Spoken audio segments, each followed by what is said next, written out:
तो कमेंट में किसी दोस्त ने पूछा है कि ब्रह्म मुहूर्त के बारे में प्लीज़ थोड़ा-सा रिसर्च कीजिए और बताइए कि इसका सचमुच कोई विशेष महत्व है क्या?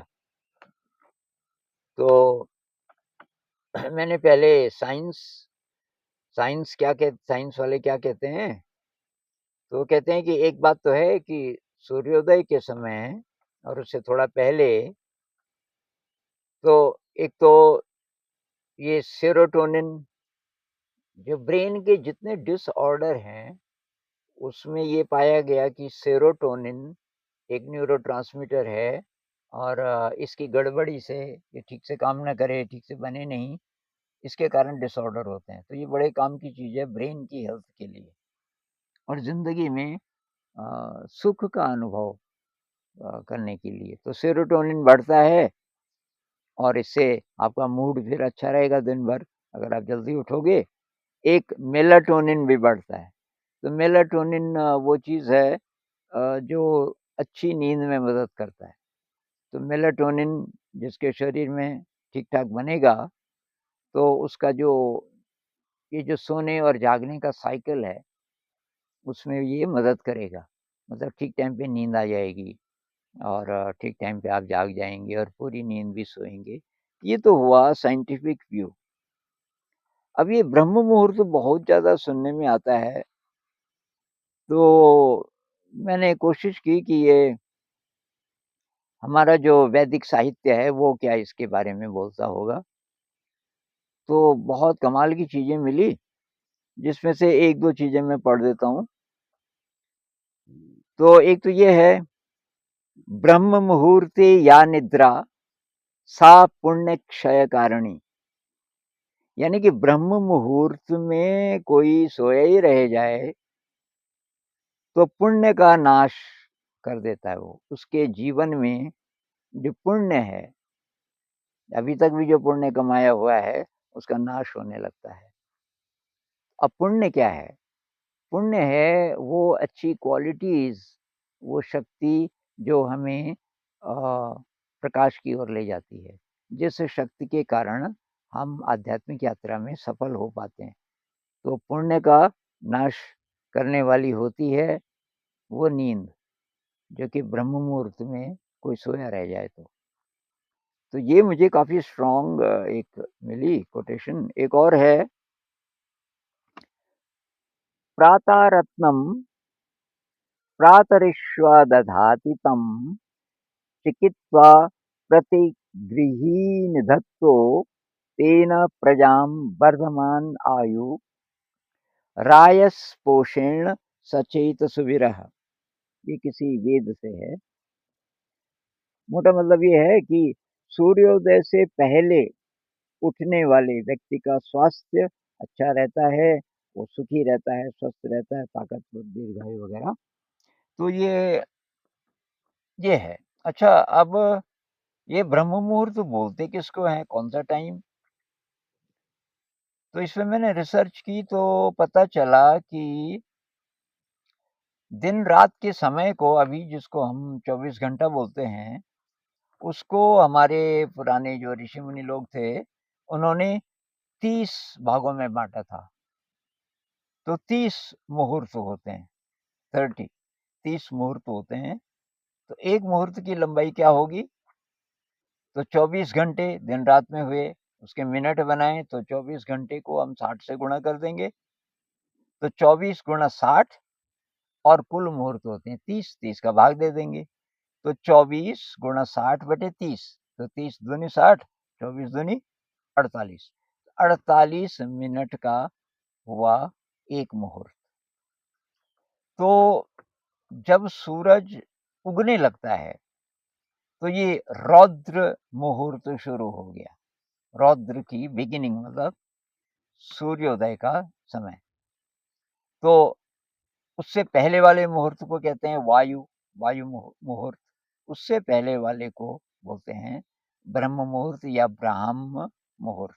तो इनके नाम हैं सबके, जैसे ब्रह्म मुहूर्त के बाद वायु, फिर रौद्र, फिर श्वेत, फिर मैत्रेय, ये इस प्रकार के नाम हैं सबके।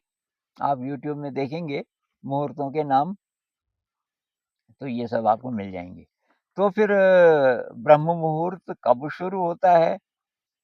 तो सनराइज़ हुआ, रौद्र मुहूर्त, उससे पहले वायु, तो वो हो गया 48 मिनट।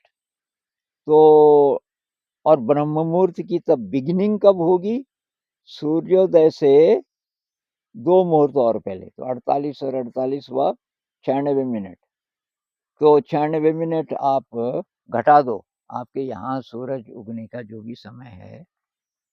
तो मैंने पता किया कि हम उत्तराखंड में इस समय, तो उत्तराखंड के इस इलाके का लगभग समय क्या होगा, तो आज का समय शायद था 5:27 सुबह।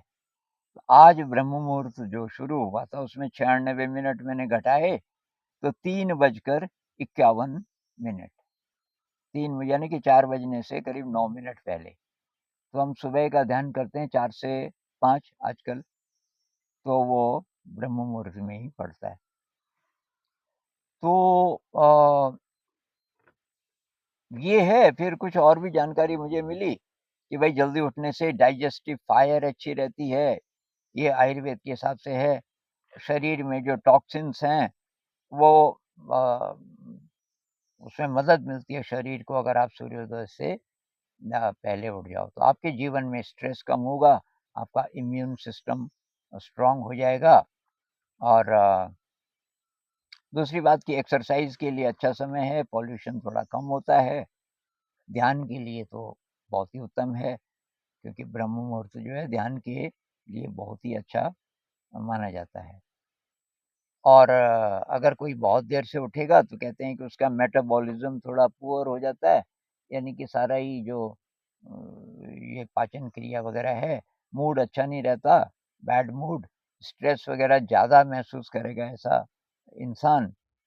ये एक बहुत काम की चीज़ आध्यात्मिक दृष्टिकोण से तो वो ये है कि हमारी जो फ़िज़िकल बॉडी है और हमारा जो स्पिरिचुअल जो रेल्म है, कह लो हायर सेल्फ है, वो जो एनर्जी बॉडी है, उसके बीच में पर्दा है।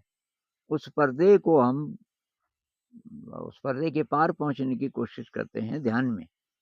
क्योंकि ब्रह्म मुहूर्त में वो पर्दा बहुत पतला होता है। यानी कि थोड़ी-सी भी आप कोशिश करेंगे ब्रह्म मुहूर्त में, तो आपका ध्यान बहुत गहरा हो सकता है। तो अब ये बात तो ठीक है, लेकिन सबको सूट तो नहीं करेगा ये। तो इससे निराश होने की ज़रूरत नहीं है। ब्रह्म मुहूर्त किनको सूट नहीं करेगा? अब कइयों की ये शिफ्ट में जो नौकरी होती है, रात की शिफ्ट है, कई लोग रात को काम करते हैं। फिर जो अखबार में काम करने वाले लोग हैं, अखबार का ज़्यादातर काम रात को ही होता है, क्योंकि वो अखबार छप के निकलता है। एक बार मैं गया था, अपने मेरे एक भाई अखबार में काम करते थे, तो उनको मैं मिलने गया, तो शाम को तो कमरे पे तो मिले नहीं, तो मैंने वहीं चला गया जहाँ अखबार छपता था। तो लोग आराम से घूम रहे थे, तो मैंने कहा अभी छुट्टी नहीं हुई? तो भाई कहने लगा अभी तो काम ही शुरू नहीं हुआ, काम ठीक से शुरू होगा अभी 9-10 बजे। मैंने कहा ऐसा क्यों? कि अब ऐसा है ना कि ये अखबार छप के निकलता है कि डेढ़ 2 ढाई बजे, उस समय हम भेज देते हैं गाड़ियों से, और पहाड़ का इलाका है तो दूर-दूर ये छोटी-छोटी गाड़ियों में भेजते हैं। तो मैंने कहा फिर क्या हम इंतज़ार करते हैं, क्योंकि आज की जो तारीख है, तो अ, जो ज़्यादा से ज़्यादा खबरें हम ले सकें, तो कि वो आखिर आखिर की जो खबरें हैं, जो कि सबसे पहले आपने छापी, उसकी वैल्यू बहुत ज़्यादा होती है, इसलिए यहाँ रात को ही काम। तो मैंने कहा अब तेरी छुट्टी कब होगी? कि अब वही ढाई बज जाएँगे, 3 भी बज सकते हैं। आपकी तो उसने मुझे खाना वगैरह खिलाया और कि आप तो सो जाओ, और मैं तो तब बहुत देर में आऊँगा। तो ख़ैर, तो ऐसे जो लोग हैं, रेलवे में काम करने वाले लोग हैं, और कुछ-कुछ ऐसी जगह हैं जहाँ की रात को काम होता है, तो वो तो शेड्यूल को नहीं इसका पालन कर सकते। तो तब दूसरी बात ये है कि जो मेडिटेशन की एनर्जी है, ये बढ़ाइए। तो आप तब ब्रह्म मुहूर्त आपके लिए महत्वपूर्ण नहीं है। जिसकी मेडिटेशन की एनर्जी बढ़ रही है लगातार, तो कोई भी टाइम हो, किसी भी टाइम में आप जो हमारा एनर्जी बॉडी है, हायर सेल्फ है, कुछ भी कह लीजिए, अ, अनंत का स्पर्श कह लीजिए, तो आप प्रैक्टिस करके कभी भी उस तक पहुँच सकते हैं। तो वो अगर आप करेंगे, क्योंकि आप कर नहीं सकते ब्रह्म मुहूर्त में उठ नहीं सकते, शेड्यूल ऐसा है। लेकिन दूसरी बात कि बहुतों का है, बहुतों के लिए संभावना है। जैसे जो हाउसवाइफ्स हैं, अ, जो जल्दी सो सकते हैं चाहें तो, अगर आप ये फ़ोन वगैरह ना घुमाते रहें रात को, अ, टीवी तो आजकल ज़रा कम हो गया, तो अगर आप जल्दी सो जाएँ, जल्दी खा लें हो सके तो ये संभव है। तो ये तब संभव हो पाएगा, एक तो खाना थोड़ा जल्दी खा लीजिए। अ, अब मान लीजिए कि 7 साढ़े 7 बजे तक आप खाना खा लें अगर संभव है, या बहुत लाइट खाएँ। अगर संभव नहीं है, कोई ऑफ़िस से घर आ रहा है, आप आते-आते उनको 8 बज जाते हैं, उसके बाद आप खाना खाते हैं, तो लाइट, बहुत लाइट, ताकि आप जल्दी नींद आ जाए। लाइट, और सुबह आप या दिन का खाना भारी खा लीजिए, पर शाम को थोड़ा कम खाइए। तो एक तो ये है, और दूसरी बात वही कि हर अपॉर्च्युनिटी में ध्यान करने की कोशिश कीजिए। हर अपॉर्च्युनिटी, आप बस में बैठे हैं, अब 2 घंटा इधर को लगते हैं, 2 घंटे इधर को लगते हैं, ऐसे बहुत सारे लोग हैं, कम्यूट करते हैं जो रोज़। तो ये जो ट्रैवल का टाइम है, इसको ध्यान बनाइए। और अगर आप पैदल भी चलते हैं थोड़ा बहुत, बस का इंतज़ार करते हैं, उसको ध्यान बनाइए। ऑफ़िस में बैठे हैं, बीच-बीच में ब्रेक्स लीजिए।